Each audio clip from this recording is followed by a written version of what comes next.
Welcome to Long Live Childhood, a pediatric health and wellness podcast presented by Children's Health of Orange County. Together, we can keep kids happy and healthy. I'm Melanie Cole, and joining me today is Dr. John Schlechter. He's a board-certified, fellowship-trained pediatric orthopedic surgeon specializing in sports medicine and arthroscopy for children and adolescents, and he's also the director of the sports medicine program with Children's Health of Orange County. And he's here to talk to us today about sports injuries and treating and hopefully preventing your child's sports injury. Dr. Schlechter, thank you so much for joining us today. I'd like you to start by telling us about the most common sports injuries that you see in our young athletes. Tell us a little bit about some of those and the prevalence of these kinds of injuries. Well, thank you, Melanie. Thank you for having me. I greatly appreciate the opportunity. Sports here in Orange County keep me quite busy, especially soccer and football, to name two. Knee injuries is usually my focus in the office and probably one of the most frequent things I see in the young athlete. So then tell us a little bit about some of the factors, because you see obviously football and soccer, and we know about ACL tears in girls, pretty common in soccer. So tell us a little bit about some of the factors, whether we're talking about throwing injuries in baseball players, football contact. What are you seeing? What are some of the reasons you're seeing these? Now, it usually runs the gamut, meaning that depending on age, first decade of life, second decade of life, the injury patterns are definitely different, as well as the sport that the child engages in. A lot of injuries can come from overuse, like you had mentioned about the throwing injuries. Those technically tend to be from repetitive throwing more so than a one-time traumatic event, where the football and maybe the soccer knee injury tends to be from the unfortunate twist or cut that leads to a knee injury, or a tackle or a direct contact or a blow to the knee that could end up injuring the child or adolescent athlete. So before we get into the specifics of some of these injuries, Dr. Schlechter, you just mentioned overuse. So this is a big issue that we've seen in the youth sports arena. Can you speak to parents just about that for a minute? I have a gymnast son, and I had to convince him during his high school gymnastics years to not work out all year round, to do other things. Can you speak about cross-training and training errors that you see that cause some of these overuse injuries? So early specialization in sport, I would imagine, comes from a good place. You want to excel at one certain thing, and practice makes perfect. However, there's an issue when too much of a good thing is not a good thing anymore. And I think that's what we're seeing in the overuse arena more so than anything else. We're right in the middle of the NBA playoff season right now, and the Los Angeles Lakers are in the playoffs, whether you're a fan or not of LeBron James. But he has coined the term load management and has been known to sit out a game during the regular season, even if he's perfectly healthy, just to rest and avoid that overuse scenario. And that's something that I try to highlight in the office. And whether or not the child plays through pain, where I think a lot of them are out there on the field trying to push through an injury, is probably not the safest thing for them to be doing when their body's trying to give them a message to slow down and maybe rest a bit. It's really important and such good advice. Now, as we're talking about that, we think of equipment. And many parents are under the guise that, the helmets, knee pads, wrist pads, whatever it is going to completely protect their children. Tell us a little bit about the equipment today, and is it giving our children the protection we hope it does? I'm going to highlight the throwing athlete. There's been studies on using braces during throwing to help limit the load on the elbow. We're embarking on a study currently, a prospective study comparing braces on the throwing athlete, and this is children age 8 to 12, so definitely the younger athlete, versus a bucket. So if you want to talk about a specialized piece of equipment, maybe the bucket you would pick up at a hardware store like the Home Depot, versus no protection at all, to try to decrease the amount of throws on the young elbow. Growth plates are susceptible to injury, so trying to limit the load on them is useful. In football, a knee brace can sometimes be protective, like we know that in offensive linemen, like in the collegiate age. So if a child's playing offensive line, because of the other bodies close to them during a tackle football game, falling onto a knee brace can help in that scenario. And I'm not necessarily a concussion expert, but helmets are important. They're important on bicycles, and we're seeing a lot of electric scooters now and electric bicycles in Orange County. And to be riding one of those at 30 miles an hour without a helmet is definitely not in your best interest and not a good way to make friends with a neurosurgeon. And the tackle football helmet also important, but we know even with a helmet, you still can have a shift in the brain within the skull that can lead to an injury even with the best helmet on. So being safe, watching your surroundings, especially when you're on a e-bicycle or e-scooter, and definitely following the laws of the road, super important. That's great advice. Now, let's talk about the difference between a sprain, a strain, a fracture, the things that we're seeing.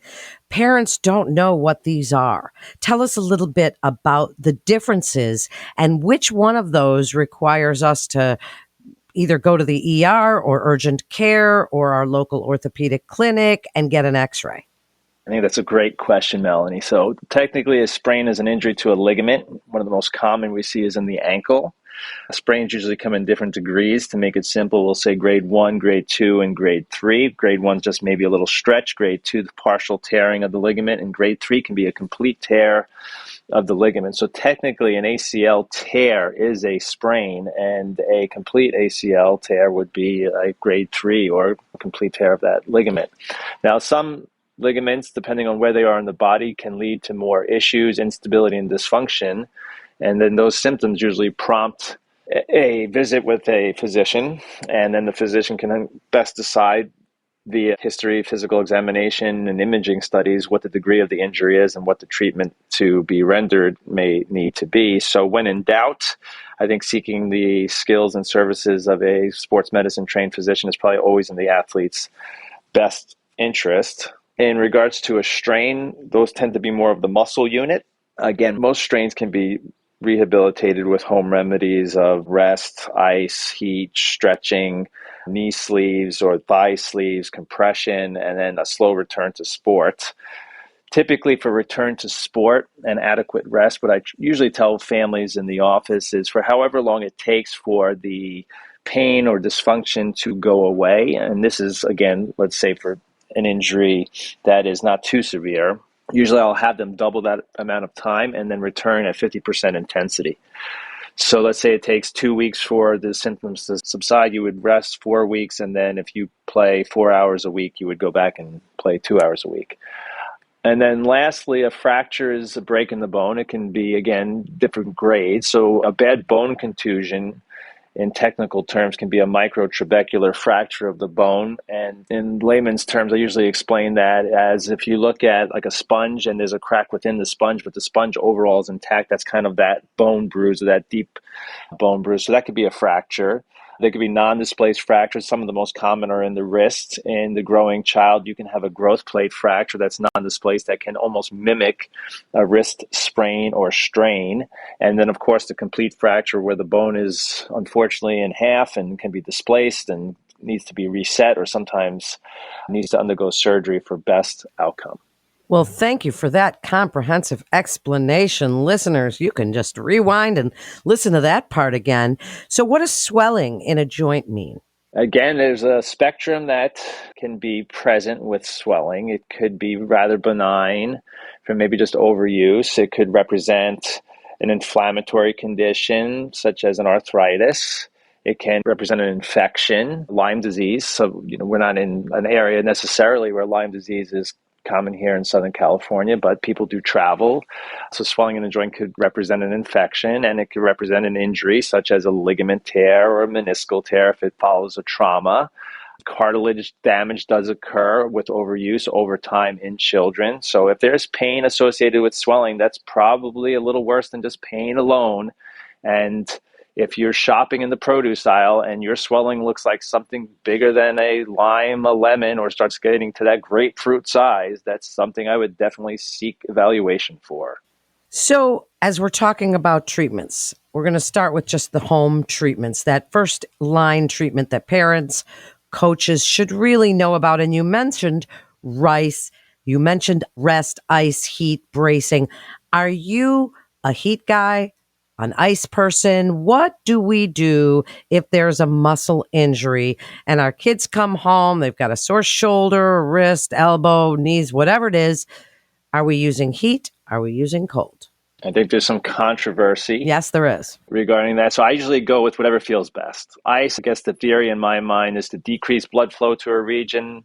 Heat to increase blood flow. If you're of the heat mindset, then maybe increasing blood flow will help flush out inflammation. If you are the ice person, maybe decreasing blood flow will cause less inflammation. I don't think we know for sure. Muscle stim units too are also popular, but I think the idea of stimulating the muscle with an electrical stimulus is also to increase blood flow to a region. So I usually go with whatever feels best. Being a patient myself and having gone to a physical therapist, typically you heat first, do the soft tissue mobilization, the massage, some exercise, and then ice after. So it seems to work for me, and I think that's my approach personally.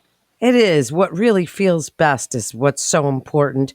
One of the big issues in sports injury is return to play, Dr. Schlechter. So how do we know? I mean, when in doubt, sit it out, right? And we just mentioned concussion briefly, but when it's another kind of injury, a musculoskeletal injury, when do we know our kids are safe to get back in the game? I think that we touched on it a little bit with the however long it takes for your symptoms to subside, double it, and then return at a 50% intensity. I think that's a good rule of thumb. I think when in doubt, sit it out. I am a big fan of physical therapy and engaging our physical therapy colleagues, also our athletic training colleagues. So from injury on the field to back to competition, there's a gap in between those two. And I think in that gap, functional testing, dynamic testing, seeing what the athlete looks like on a practice field or in a physical therapy office or in a training facility and seeing how they do with stress prior to getting back on the field is usually the safest. If you can't perform in a physical therapy center or in a practice field, then you're probably not going to do so well in a game. And when there's competition and an opponent, especially in a contact sport, I think that athlete's at risk. Well, then, we're just getting such great information, Dr. Schlechter. So important for parents to hear. As we get ready to wrap up, you're offering your best advice here. As a pediatric orthopedic surgeon, I'd like you to speak to parents and coaches and the athletes themselves, because certainly the most important part of sports injuries is prevention. So I'd like you to speak about what you want parents and coaches to know if an athlete gets hurt in the field. What would you like them to do first, and then give us your best advice on prevention, because that's really what it's all about. An ounce of prevention is worth a pound of cure. I think Ben Franklin might have said that one. So there's definitely truth in that.